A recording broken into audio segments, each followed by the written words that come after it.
Hello group, this is Dr. Cat here with transmission 16. It's September 21st, if I'm not mistaken. I am driving to work and I decided to do another audio recording because I still don't have the proper internet connections in my home office. So it's much easier for me to just mass email you guys, and the videos do not allow that when they get lengthy. So here we go. The biggest message that I have gotten for this week is to remind us to practice the art of surrender. So I have some anecdotal stories here.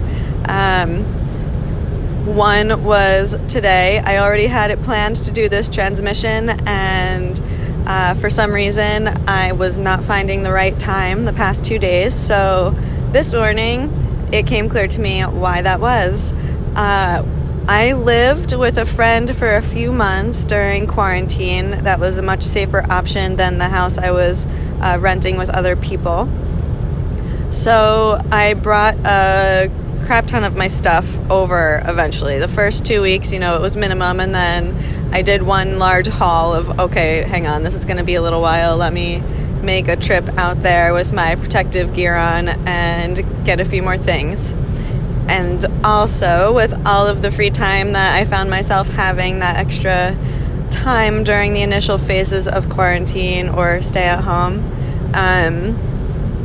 I got some new things, like a new ceramic neti pot, because I wanted to start netting every day and do a good sinus cleansing. I wanted to try this natural teeth whitening program that one of the herbal companies has been trying to introduce me to, and I haven't had the time or thought capacity to consider it. So I had all these new fun things to kind of beautify and pamper myself with.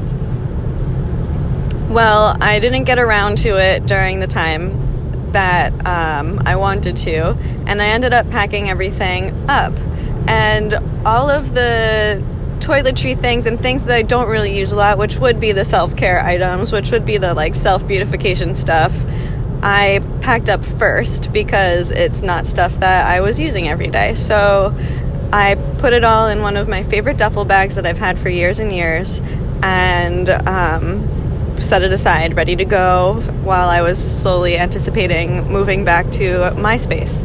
So after all of that, I moved everything back. I had my office at this place. I had my whole, personal situation at this place.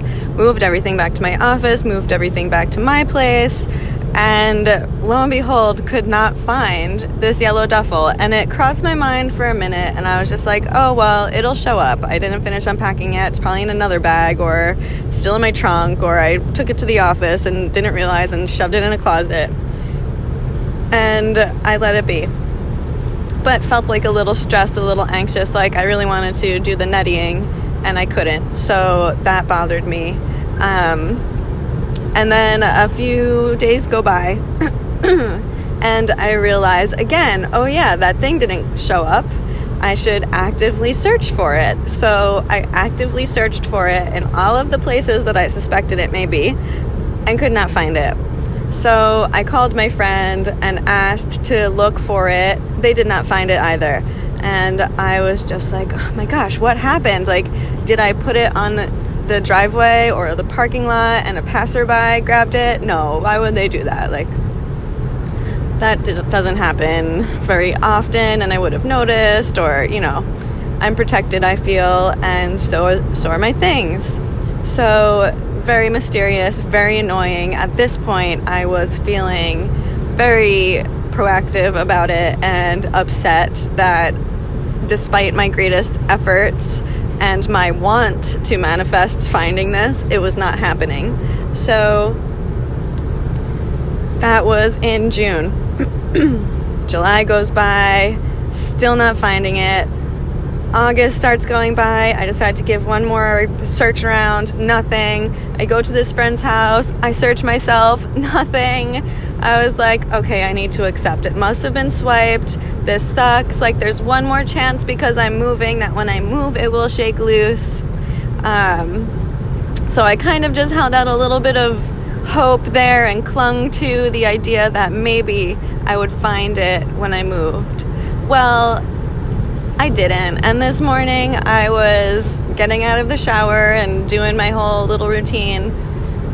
And one of the other things that was in there is an eyelash curler. And I hardly ever put anything on my eyelashes, but I have this aloe gel that I put on my eyebrows to keep them in place. And it's very soothing, and it's starting to get dry out. And I was like, I should start putting this on my eyelashes too. It feels really nice. And I was like, man, where is that eyelash brush? That eyelash curler? Whatever. I guess that they're really gone. Like, it's not like I use those things anyway. I have lived for this long, 4 or 5 months now without any of it. Hardly ever think about it. Like, it's done. Just let it lie. It's all hopeless at this point. And I felt for a second that clingy feeling, but I completely just surrendered it. Like, I just decided to give up at like that last haul of move. Clearly it's nowhere to be found. So I'm accepting the fate of no more yellow duffel with all those beautiful flowers on it. No more whatever the heck I put in there. No sooner did that happen, but 10 minutes later I get a text message from that friend who says, look what I found, and sends a picture of the duffel opened with all of my goodies in there. So it was literally within 10 minutes that I finally let go and stopped clinging to even the hope that I would be receiving this again in my life, and completely accepted, cut my losses entirely and let it go, and comforted myself and did not let my heart ache for it, did not get too attached. I let everything go. 10 minutes, not even. I got that. I got it. I got it back. This kind of stuff happens constantly. And I'd like you to start paying attention and be the observer to find those moments in your life. And if you don't, I would like you to practice that surrender more, that sense of detachment, healthy detachment more. And the difference between unhealthy detachment and healthy detachment is that healthy detachment allows you to still have love and appreciation and all of the positive feelings without holding any expectations, without saying, well, I do this for this person, so why aren't they treating me that way, or why are they treating me differently than what I want from them. Letting all of that stuff go and just saying, okay, I accept whatever the situation is, and I'm going to be okay with it. I'm not going to hold any inner turmoil, any inner angst, any inner judgment. I'm going to work through my heart and comfort myself and supply myself with my needs and be okay with anything else that's going on around me. It is, in a sense, radical acceptance, which came up during our September group meeting. So I think that radical acceptance might be something you should look up and read about or talk about with somebody who's familiar with the concept. It's a practice, and I do feel that it helps you practice healthy detachment. Unhealthy detachment is that sense of depression, that sense of I don't care anymore, but really there's that negative feeling to it. It's not a neutral I don't care. It's a almost repressed feelings I don't care. It's you're struggling about the fact that you don't care. You are resentful for the fact that you shouldn't care.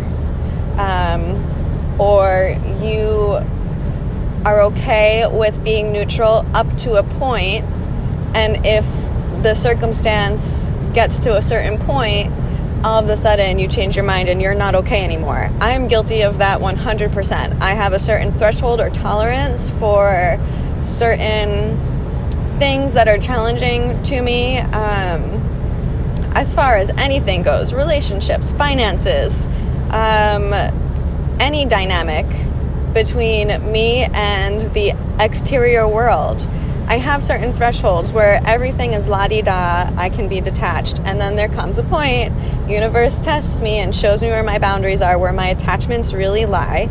And that's where I get triggered. And that's where I am my lesser self.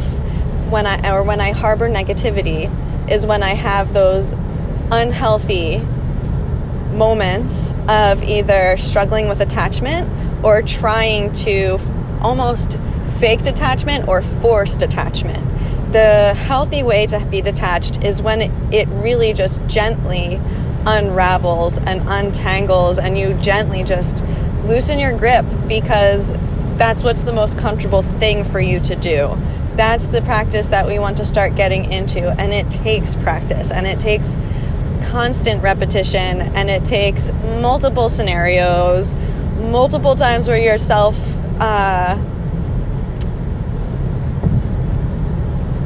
I'm having a blank out. When you're almost being self-critical, but self-aware. When you're able to evaluate yourself and observe yourself and see exactly where you are feeling hooked into something in an unhealthy way.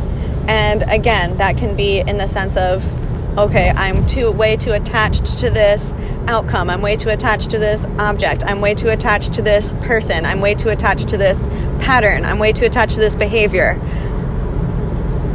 Or, okay, I'm becoming passive-aggressively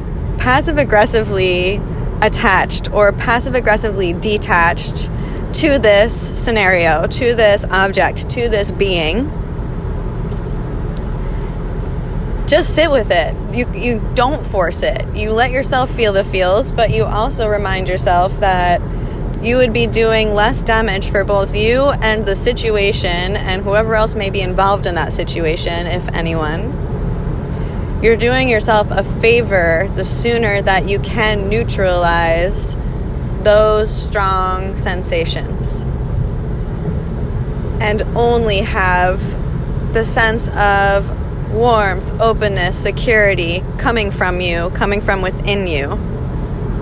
That warmth, openness, and security should be completely unrelated to the things that are going on around you, right? That's when we're talking true enlightened being, true ascended master, is when the things outside of you cannot affect your inner peace, your inner strength, your inner connection, your inner divinity. I was totally letting that bag bother the crap out of me for a long time. And finally, in a very natural way, I finally loosened my grip. And as soon as that grip was loosened, the universe gave me what I was looking for. And if it didn't give me what I was looking for, it would have given me what I needed. So maybe I need to whiten my teeth. I'm just kidding. But it gave me what I needed, which was the lesson, and the lesson that I can share with you guys. And similar anecdotal stories include any of the ones that you've heard about fertility, where the woman finally accepts that her family is the way her family is, that her fertility is the way her fertility is, and then all of a sudden, she's pregnant with her own biological child. Tons of stories about that, right? And this is all the same idea of, if you try too much, if you're working too hard towards something, if you're gripping something too hard, you're probably preventing yourself from really having it. And is it really worth it if you have to be gripping so hard? Is it really something that you're enjoying if you're so attached? Almost if you're codependent on something, is that something that's really feeding your soul? Or is it something that is an unhealthy patterning, an unhealthy energy exchange that's not truly helping you evolve and give you the freedom and the universal lessons that our souls have come here for. We're not ever going to feel freedom if we're attached. So that is the message for this week. Where are you holding on to things too much? Where are you forcing things too strongly? Where can you practice a little bit of surrender? And with that surrender comes flow.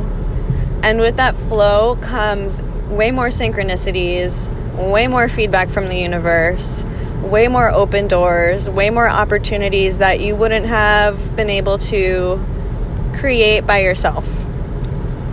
That you would have never even thought to create with, if you used those attachments, if you forced the things that you wanted to happen to actually happen, you may be setting yourself up for a lesser experience than what the universe has in store for you. So I have found that staying in that surrender and flow state brings me places that I have always wanted to go, always sensed was my actual place to be, but could not have gotten there without the working of the universe behind me, guiding me, hooking me up in different ways, and really gifting me with the experiences that my soul knows it's come here to have. And if any of you have had any of those moments, please share them, because it's so validating, it's so exciting, it's so beautiful to see the universe working for each of us individually in such unique ways, but with such huge common themes, where we can identify and we can all say, yeah, we've had this kind of experience, and it makes it a little more real, it makes it a little more of a community experience as well, where we can share in that collective consciousness and that true divine oneness with one another. Okay, lots of love, guys. I hope you have a fabulous week, and we will all be back together very soon. Ciao.